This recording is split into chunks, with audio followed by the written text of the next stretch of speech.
IHSG masuk fase konsolidasi dan dengan pola tren sideways.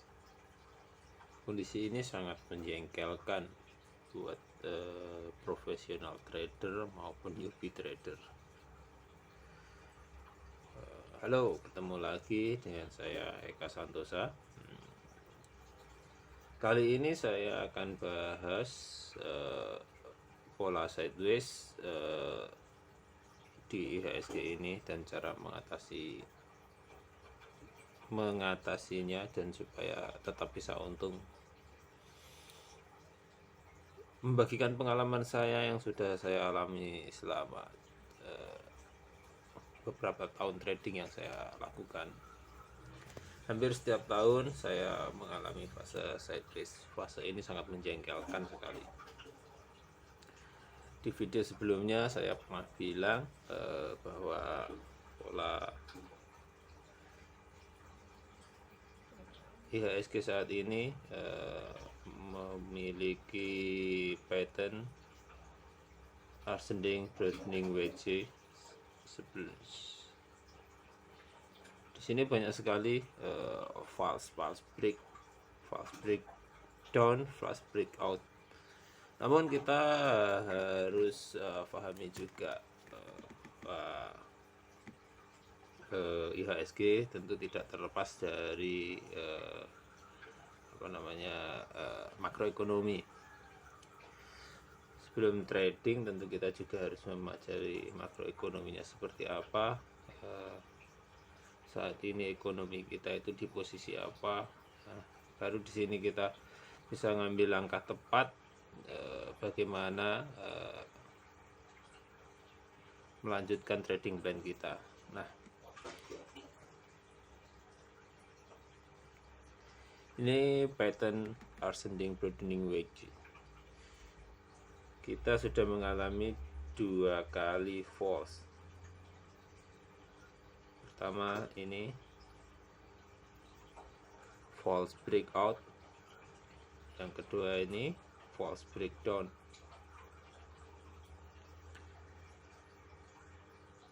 Lalu target selanjutnya berapa? Target selanjutnya di sini. Ini lumayan rentang targetnya lumayan lebar sih. Kemungkinan di area paling enggak sekitar 6.300-an. Ini target IHSG. Di sini kita bisa trading lumayan nyaman daripada di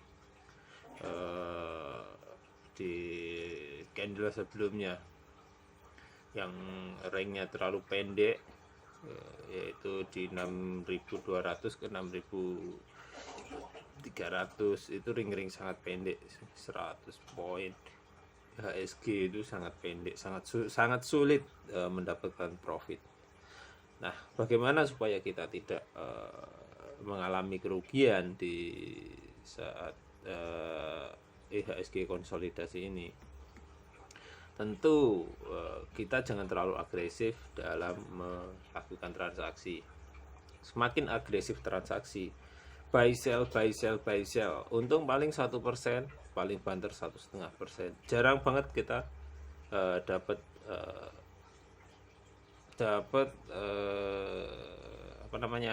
keuntungan di atas 5 atau bahkan 10%. Karena apa? Karena memang ring tradingnya itu sangat kecil.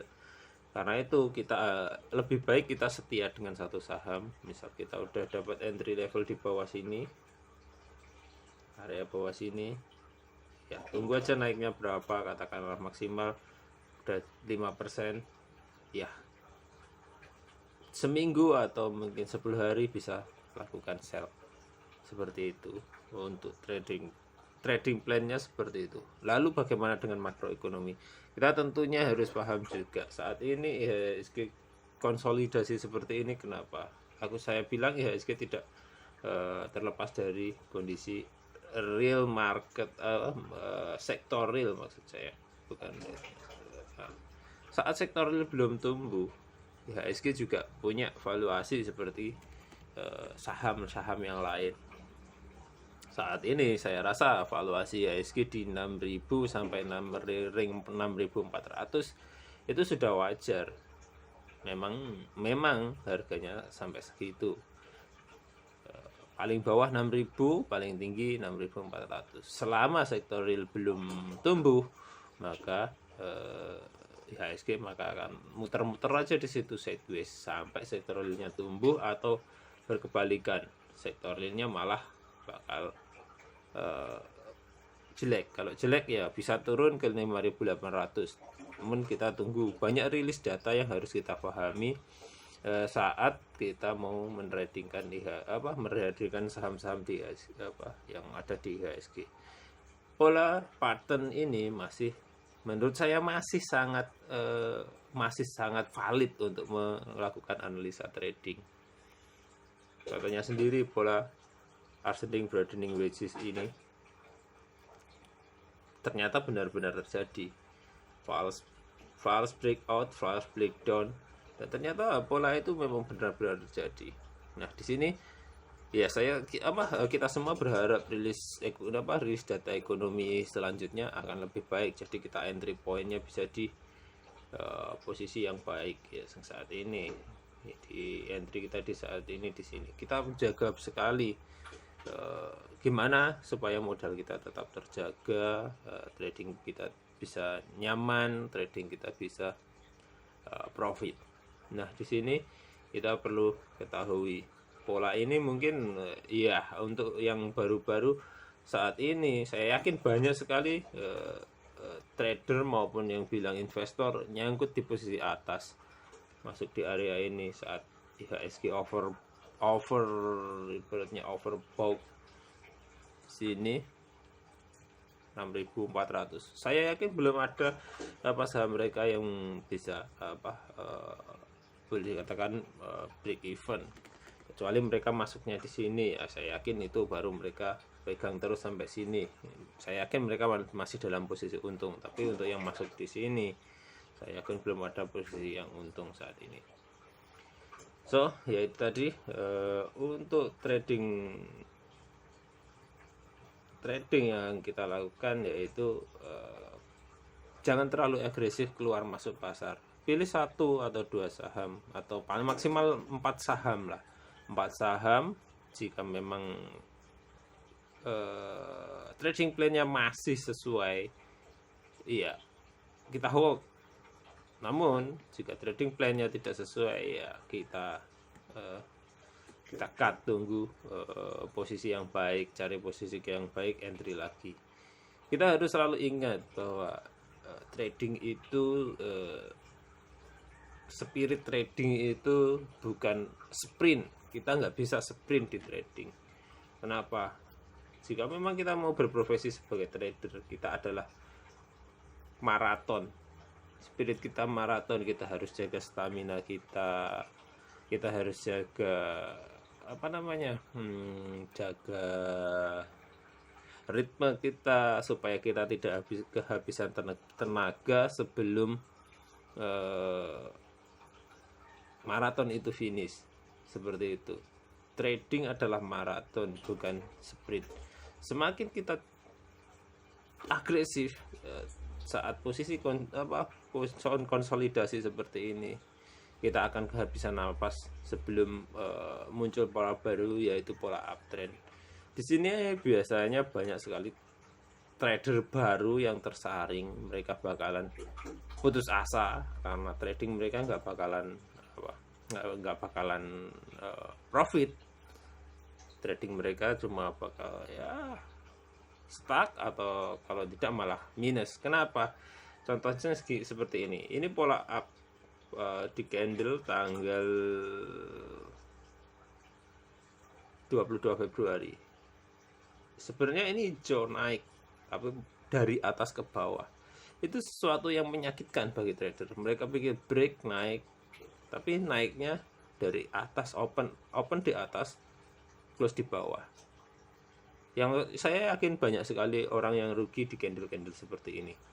Sangat-sangat yakin banyak sekali orang yang rugi di candle-candle seperti ini, karena memang range tradingnya sangat kecil, range tradingnya sangat pendek. Jadi mereka yang terlalu agresif keluar masuk, duit mereka bakal hilang di broker, dipajak karena keuntungan mereka sangat kecil. Nah, saat ini mulai enak. Posisi saat ini mulai enak buat trading karena ringnya mulai melebar. Ring ini mulai melebar. Saya yakin sudah banyak sekali trader, teman-teman trader yang masih baru, yang mungkin belum tahu pola-pola sideways seperti ini. Setiap tahun kita bakal mengalami pola-pola seperti ini. Saya yakin di pola ini, di posisi ini, nah, di area yang saya blok ini, saya sangat yakin banyak sekali trader yang rugi, banyak sekali trader yang dibantai. Kenapa? Karena mereka memaksa dengan kecepatan tinggi trading, mau masuk saham blue chip, mau masuk saham gorengan, mau masuk second liner, mereka kena bantai. Kenapa? Karena memang ring tradingnya sangat kecil. Dari semua saham yang listing di Bursa Efek, mungkin tidak ada 1/4 yang bakal naiknya pun sangat kecil-kecil dengan ring kecil-kecil. So ya itu tadi, untuk bisa tetap profit tentu kita jangan terlalu agresif. Kalau memang kita udah masuk di posisi bawah, ya hold sampai ringnya mulai melebar, kita bisa nikmati profit yang lebih besar. Trading saat sideways butuh kesabaran. Oh ya, satu lagi, mungkin saya memang mulai awal Maret, semalam bahkan sebelum awal Maret, Februari, saya lebih sedikit memberikan rekomendasi saham di channel Telegram saya. Kenapa? Karena saya sendiri menyadari bahwa saat kondisi seperti ini,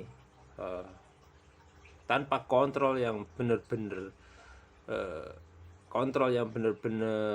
full kontrol, dengan rekomendasi yang saya berikan, kemungkinan akan mendapatkan untung itu sangat kecil. Daripada saya memberikan rekomendasi, saya masih bisa untung 1 atau 2% atau 3%. Tapi orang yang menjalankan di luar plan saya yakin akan rugi. Makanya saya tidak memberikan banyak rekomendasi di posisi akhir bulan Maret hingga awal bulan Maret hingga akhir bulan Maret ini. Ya, seperti itu. Kenapa saya cenderung diam, tidak merekomendasikan, ya supaya kita semua selamat jika tidak membeli saham, atau kita keep satu saham yang memang kita yakini, benar-benar yakin bahwa saham itu bakal naik karena fundamentalnya bagus. Namun naiknya tentu tunggu rilis laporan keuangan. Jangan salah, orang mengatakan laporan keuangan itu tidak berguna, teknikal itu bullshit. Sekarang logikanya sederhana, bandar itu sudah tidak melakukan tidak peduli sama laporan keuangan. Logikanya sederhana. Anda sebagai seorang investor sekarang, jika Anda membeli saham, apa yang Anda perhatikan dulu? Tentu fundamental. Jangan tersesat dengan kata orang yang mau menyesatkan Anda, mengatakan sekarang ini era saham 2.0, tidak peduli lagi dengan fundamental. Kenapa saat HM Sampurna dipegang 5 tahun merugi, malah sahamnya turun terus sekitar 20%? Logikanya sederhana. Kinerja 5 tahun terakhir saham HM Sampurna tidaklah sebagus kinerja 5 tahun sebelumnya, dan cenderung menurun. Selain itu, saham HM Sampurna saat ini boleh dibilang tertekan oleh kebijakan pemerintah. Seperti itu. Kenapa mereka turun terus? Ya memang seperti itu. Unilever juga demikian. Kenapa? Secara fundamental Unilever utangnya makin besar, profitnya makin kecil. So, ya wajar kalau selama jangka panjang, jika perspektifnya jangka panjang, kita bilang harganya turun karena memang fundamentalnya turun. Jangan percaya cuma dibilang bandar, tidak. Bandar justru sangat memperhatikan perspektif masa depan sebuah perusahaan. Karena apa? Mereka investor institusi, mereka pegang dana besar. Jadi mereka tentu akan mengambil saham-saham dengan prospek ke depan yang gimana ya? Prospek ke depan yang lebih bagus. Itu. Seperti itu. Jadi jika orang mengatakan bahwa technical tidak work lagi, fundamental itu cuman bullshit, sektor real itu tidak ada di pasar saham saat ini. Iya, jika Anda percaya seperti itu ya silahkan. Tapi saya sendiri masih sangat percaya sektor real itu masih berkaitan dengan saham. Nyatanya sekarang ini kita lihat sektor real saat ini kalau dihitung secara makroekonomi, IHSG saat ini adalah wajar, nilainya di harga 6.000 hingga 6.400. Itu wajar. Bukan karena bandar, itu karena memang sektor realnya seperti itu. Makanya kita harus perhatikan sektor real saat ini supaya kita bisa tahu rank trading kita itu di mana dan kita itu nggak terjebak dengan kata-kata kata-kata orang-orang yang mau menyesatkan Anda. Ya mungkin mereka mau Anda kehilangan uang mereka, mau apapun yang teknik yang kita lakukan saat pola Sedwell seperti ini, mau pakai bandarmologi lah, mau pakai apa yang logi-logi itulah seperti itu. Saya sangat yakin bahwa hasil trading mereka saat ini posisi mulai bulan Februari hingga hampir akhir Maret ini, ya jika memang bisa profit, ya profitnya sangat tipis. Tidak bakal bisa profit yang seperti rank yang panjang seperti ini, yang di sini seperti rank panjang ini. Nah, ini IHSG rally terus menerus. Ya, ini kalau ini saya percaya mereka profit, mau pakai bandarmologi, mau pakai mau pakai giomologi atau mau pakai terserah lah yang logi-logi itu. Saya yakin banyak saham yang untung. Tapi di sini di posisi saat ini seperti ini, trendline seperti tren IHSG seperti ini, konsolidasi seperti ini, cuma orang-orang sabar yang bisa profit dan bisa bertahan seperti itu. Oke, mungkin itu saja yang bisa saya bagi. Ya memang kalau memang sharing yang saya bagi ini bermanfaat, ya bisa di-share ke teman lainnya atau gimana, terserah. Kalau memang nggak bermanfaat ya skip aja. Saya rasa itu saja yang bisa saya bagi kali ini. Mungkin yang ingin dibahas sesuatu silahkan tulis di kolom komentar. Saya akan coba bahas sesuai kemampuan saya dan pengalaman saya di video selanjutnya. Terima kasih, salam profit, sehat selalu.